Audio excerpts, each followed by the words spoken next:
Well, I caught up with Microsoft India and South Asia's President Puneet Chandok to get a sense of how is the company looking at deploying the $3 billion worth of investments that have been announced by the company. In fact, Puneet was also speaking to me about the key trends that the company is going to witness, and of course the whole industry is going to witness in 2025, and how much have things moved ever since ChatGPT and of course all of these other AI models, LLMs, became very prominent.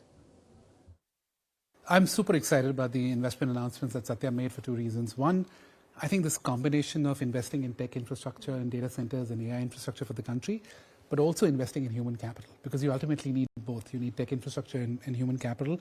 And then second, I think a lot of the, like I call this from promise to proof, right? The conversation has moved from skepticism to, listen, is AI going to work, to show me the use cases and show me impact. So I think those two things have come together. Specifically on skilling, very excited, because if you remember, we announced the first commitment in February 2024 to train 2 million people, and I was so pleased that we've already trained 2.4 million people. More than 60% of them are women. More than 70% of them come from tier 2, tier 3 cities. So it was just an incredible scale that we built. And now to train 10 million people over the next 5 years on AI skills and really build India as a talent capital for AI. India is truly breaking through when it comes to AI, right? Be it the market, be it the supply side. And if we can play a role in making that happen, this is something that we're super excited about. Right. And how do you look at deploying those investments over the next couple of years? And which sectors within the AI domain are of specific interest to Microsoft?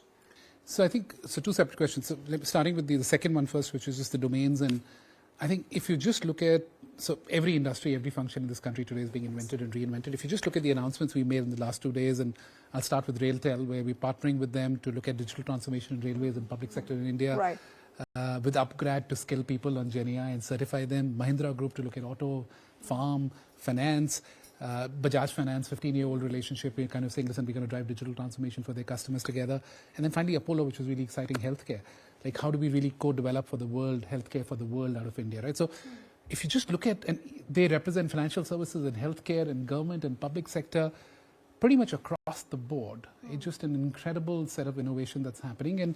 And Microsoft's playing, in fact, some of the statistics I shared earlier today, 800 plus customers today on Azure OpenAI building. And I say this with all humility, but Microsoft's becoming the home for India to build AI, which we're super excited about. 10x growth in co-pilots, which are the AI agents.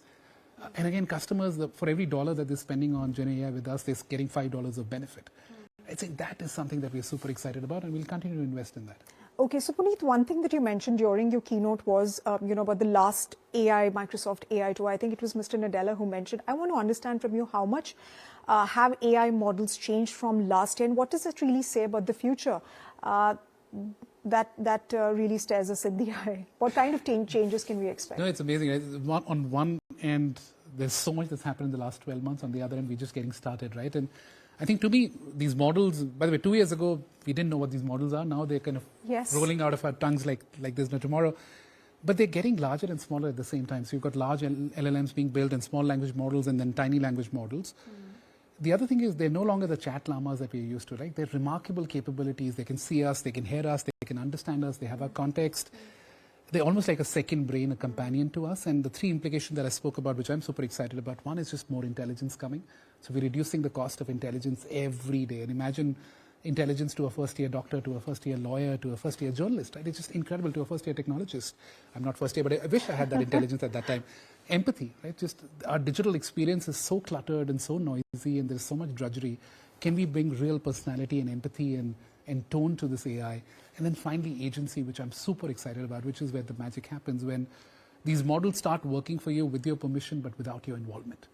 Like the example I gave, which is I'm taking a flight to Bangalore. I want these two things done. By the time I land, can you give me a proposal? Can you give me a presentation? Can you get this done? And by the time I land, it's there. So AI is working with me, not for me. And I think that's a very important distinction. And I think we'll see a lot more intelligence coming in the next year or two. We'll see a lot more empathy, which I'm excited about, and then a lot more agency. And what will it look like? I think it'll look like multiple facets of this, right? One is intelligence has massive implications. Going back to something that Satya had said, which is AI reduces the floor and raises the ceiling, which means that people can get started. If intelligence is cheaper, easier to access, imagine your first year in journalism, right? If you had all the information, expertise, judgment that you now have as a first-year journalist, right, on the tip of your fingers, you can do so much. And now, as a tenured journalist, if you can take all the grudge and the drudgery and the transactional work out of your life, you can do so much more. So I think that has massive implications on intelligence. On empathy, again, I think this will become a companion. Your AI will be different from mine. My co-pilot will be peculiar to me and my style and my capabilities. Yours will be yours, which is interesting. And then I think agency is where we'll see a lot of, like, if you look at, like, I joke with my teams, right? The biggest employer today is inefficiency. There's so much inefficiency across the board. Imagine if these agents can do a lot of transactional work for us. Right. They understand our context, they understand our preferences, they get stuff done for us. And with our permission, but not our involvement, I think just we can really unlock productivity and creativity in a way that we've never seen before. Absolutely. And with that comes a bit of anxiety as well about what the future really holds. And Puneet, you mentioned a very important point about all of these AI models getting deployed. And I think Mr. Nadella was also mentioning about how the workforce of the future is going to look like, wherein you will have your own AI model, AI bot or model. Co-pilot. AI agent. Yeah, all right, AI agent you'll yes. have. And which is where the importance of responsible AI really comes in. And of course, you were having a chat with the Honorable Minister of State as well for IT, wherein he said that, responsible AI has, that is a key for India, and India is not going to stifle innovation. But I want to understand from you, when we talk about the India market and India's capabilities, of course, there is a whole host of talent, Indian talent, which is based in the US. I want to understand from you, where are India's strengths with respect to AI as far as AI is concerned? Because a whole host of startups are also working in this domain. Is it about LLMs or is it elsewhere? So I think your question had 2 or 3 parts. The first thing on responsible AI, I think this is super important. And I always say this, right? When you're building technologies that can change the world, you have to build them responsibly, right? It can't be an afterthought. It can't be saying, listen, so it has to be, and the way we're building AI is secure by design, secure by default, and a set of principles around transparency, removing biases, really making sure that we're reflecting the reality. And so that's one thing, and we are super focused on this, and it's priority number 1, security and just responsible AI, and that's how we'll scale this. I think that's an important one. To your part around how do we kind of drive and execute this and get this going, and to your point on Indian startups, and we met some startups this morning, and I'm seeing a difference in the last 2 years, right? Startups in India today using AI are accessing the same amount of research, the same amount of technology that the world is, right? They're not waiting for years for this technology to come in. So in fact, I met some startups this morning who are basically building stuff which is truly groundbreaking for the world. The world hasn't seen that innovation. And with AI, and I'm seeing more curiosity in startups, I'm seeing more fearlessness, I'm seeing more ambition. And that goes back to this point around this technology is diffusing at a speed that we've never seen before. And that will create a ton of opportunities for Indian startups and Indian businesses to innovate for the world.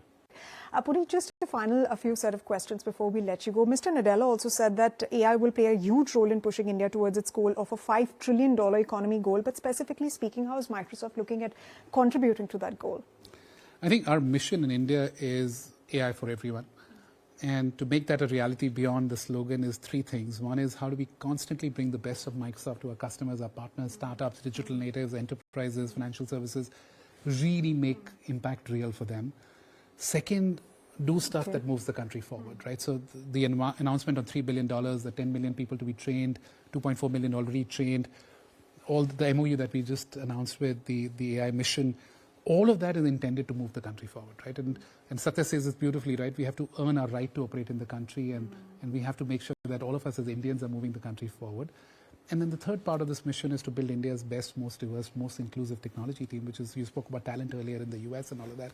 And I'm constantly looking for talent, both in India. We've got 25,000 engineers in India now. But how do we scale talent so that we can build and take this to our customers?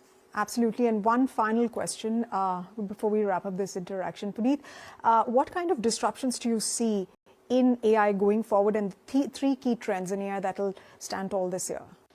I think the first trend we'll see a lot more of what I call zero-shot innovation, which is co-pilots, which is AI agents. And with everything that I spoke about, intelligence, empathy, agency, but that I just see scaling up dramatically, because that is zero-shot innovation, off the box, get started today. You don't have to intellectualize a lot of this.